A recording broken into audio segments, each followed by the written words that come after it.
The air in 221B Baker Street is thick with a particular kind of boredom. It is the kind of stillness that feels heavy, the kind that drives a man like Sherlock Holmes to seek out chemical stimulation just to keep his mind from grinding to a halt. When there are no crimes to solve and no puzzles to untangle, Holmes finds the vacuum of peace almost unbearable. Dr. Watson, his loyal companion, watches this struggle with a mix of concern and frustration. He sees a man who is essentially a high-performance engine idling in a garage, wasting fuel and risking his health because he has nothing to drive against.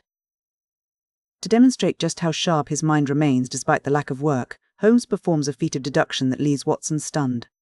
He takes a pocket watch that belonged to Watson's late brother and, through a series of minute observations, reconstructs its history. He knows where it has been, who has handled it, and the very nature of the person who lost it. It is a chillingly efficient display of logic, a reminder that Holmes doesn't just see the world, he reads it like a text. This stillness is shattered when Mary Morstan walks through their door. She is a woman defined by a quiet, dignified melancholy. She brings with her a mystery that spans years and continents. Since her father, Captain Morstan, vanished in 1878, she has received a single, valuable pearl on the same date every year. These pearls arrive on the anniversary of her father's disappearance. Along with this strange inheritance, she carries a cryptic, hand-drawn diagram, a series of lines and symbols that she calls the Sign of the Four. The trail leads them away from the familiar streets of London and into the shadows of a complicated family history. They seek out Thaddeus Sholto, the son of Captain Morstan's former colleague. Thaddeus is a nervous, somewhat fragile man, living in the shadow of a legacy he doesn't quite understand. He reveals that years ago, their fathers were involved in a dark business in India. There was a secret pact and a shared treasure. But when Captain Morstan and Major Sholto eventually confronted one another over the wealth, the quarrel ended in Captain Morstan's sudden death. Major Sholto lived on for a time, though he eventually died of sheer fright when a mysterious figure appeared at his window. The Sholto brothers had since hidden their wealth, and the mystery of where that money went becomes the engine that drives the rest of the story. The investigation quickly shifts from a search for missing persons to a hunt for a killer. The group travels to Pondicherry Lodge, a house that feels more like a tomb than a home. There, they find Bartholomew Sholto dead in a room that was locked from the inside. He wasn't shot or stabbed in the traditional sense. He was killed by a poisoned thorn, a method so clinical and strange it feels almost otherworldly. To make matters worse, the treasure the Sholtos had been guarding is gone, stolen through a hole in the ceiling. As the police, represented by the well-meaning but ultimately ineffective Inspector Athelney Jones, focus their attention on the obvious suspect, the hysterical and seemingly guilty Thaddeus Holmes begins to see a different pattern.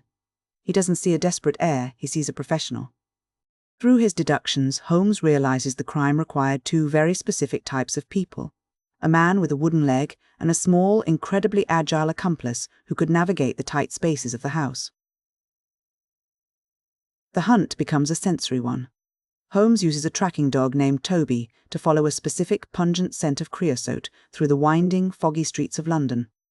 The trail leads them to the docks, to a wharf where the pieces of the puzzle finally begin to lock into place. They learn of a steam launch named the Aurora, a vessel being used by a man with a wooden leg to move through the Thames under the cover of darkness. Holmes, ever the strategist, decides to use misdirection. He leaks information to the press, creating a false sense of security that leads the criminals to believe the police have already solved the case and moved on. It is a gamble designed to make them lower their guard. It works. The climax of the story is a frantic, high-speed chase on the river. The Aurora is intercepted, and the truth is laid bare in the chaos of the struggle. The fugitives are Jonathan Small, the man with the wooden leg, and Tonga, a man from the Andaman Islands. The confrontation is violent and sudden. Tonga attempts to use a blowpipe to strike the pursuers, but he is shot and killed in the fray. In the struggle, the boat crashes, trapping Small's prosthetic leg in the mud and allowing Holmes and Watson to seize him along with a heavy iron treasure box. There is a moment of profound relief when the box is recovered, but it is short-lived. When Watson finally delivers the chest to Mary Morstan, they find it is completely empty. The great Agra treasure, the source of all this death and desperation, has vanished into the river, or was never truly there in the way they imagined. As the dust settles, Jonathan Small is captured and faces the law, but his defense is not one of simple greed. He tells a story of betrayal. He claims he was one of the original 4 conspirators who sought to share the wealth, and that he was cheated out of his share by the other members of that original pact. The treasure later came into the possession of the Sholtos and Morstans, and Small believes they were merely the beneficiaries of a theft. To Small, his crime wasn't theft, it was a delayed reclamation of what was his. He operates under a personal code of justice that stands in direct opposition to the legal framework of the British Empire. In the end, the story leaves us with a strange sense of equilibrium. Mary Morstan finds a sense of peace and a new beginning with Watson, their romantic connection providing a warm, human counterpoint to the cold violence of the case. But for Holmes, there is no such domestic resolution. The case is closed, the mystery is solved, and the intellectual hunger that drives him has been momentarily satiated. As the sun rises on a quiet London, Holmes returns to his solitude and his cocaine, waiting for the next shadow to cross his path. When we look back at the Sign of the Four, it's interesting to see how it differs from the more domestic mysteries Holmes often solves. This isn't just a case of a stolen jewel or a missing person. It is a story about the consequences of empire. The treasure, the Agra jewels, acts as a kind of curse, a physical manifestation of the greed and betrayal that occurred in the distant corners of the British colonies. The wealth doesn't bring prosperity to the characters. It brings death, madness, and a lifelong pursuit of vengeance. The way Doyle handles the character of Tonga is a significant part of this. To a Victorian audience, Tonga represented the other, a personification of the perceived wildness and unpredictability of the colonial subjects the empire was encountering. His presence in the story introduces a type of violence that feels different from the calculated, social crimes of London. He is a primal force that disrupts the orderly, logical world Holmes tries to navigate. This brings us to the central tension of the book, the conflict between reason and emotion. We see this clearly in the contrast between Holmes and Watson. Watson is the emotional heart of the story. He feels the tragedy of Mary Morstan's loss and the tension of the Sholto family's decline. He is driven by empathy and a sense of moral order. Holmes, conversely, operates in a realm of pure observation. To him, the murder of Bartholomew Sholto is a fascinating puzzle of physics and biology, a poisoned thorn, a locked room, a specific trajectory, rather than a human tragedy. He can reconstruct a life from a watch, but he struggles to connect with the people who lived those lives. There is also a fascinating distinction between what Holmes calls seeing and what he calls observing. The opening scene with the watch is the perfect example. Most people see a watch. Holmes observes the scratches, the wear on the casing, the specific way it was held. This distinction is the foundation of the entire narrative. It suggests that the truth is always present, hidden in plain sight, waiting for someone with the discipline to look past the surface. However, the story also challenges the idea that logic can solve everything.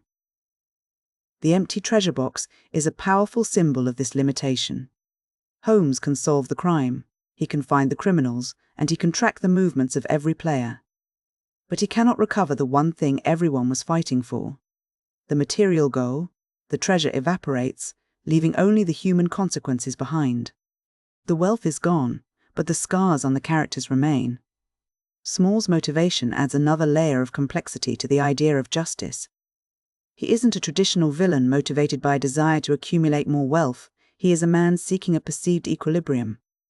He believes he is righting a wrong committed years ago. This creates a moral grey area that sits uncomfortably alongside the black and white morality of the law. It forces the listener to ask, if the law is used to protect a theft, is the thief's vengeance actually a form of justice? Ultimately, The Sign of the Four is a story about the interconnectedness of things. A decision made in a dark room in India decades earlier ripples through time, eventually manifesting as a poisoned thorn in a London townhouse and a chase on the Thames. It suggests that no action happens in isolation, and that the ghosts of the past are never truly laid to rest as long as their spoils remain unshared. As we close this chapter, we see the two different ways of moving through the world. There is Watson, moving forward into a life of connection and emotional resolution, and there is Holmes, retreating back into the cold, sharp brilliance of his own mind, forever searching for the next thread to pull. The mystery is solved, the treasure is lost, and the world continues its restless, complicated rotation.